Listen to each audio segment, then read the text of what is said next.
Hello, friends. Welcome to Creative Medicine. In this lecture, we will learn about Male infertility. In male infertility, first semen examination. Semen examination is the first investigation to be done in an infertile couple. The sample taken for semen analysis is through masturbation.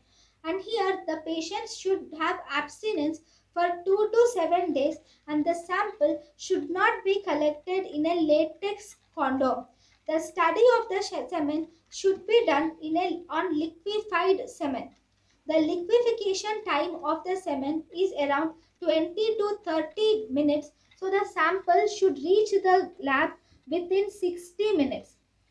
If semen analysis report is abnormal, compulsorily you should repeat the semen analysis at least within 1 month.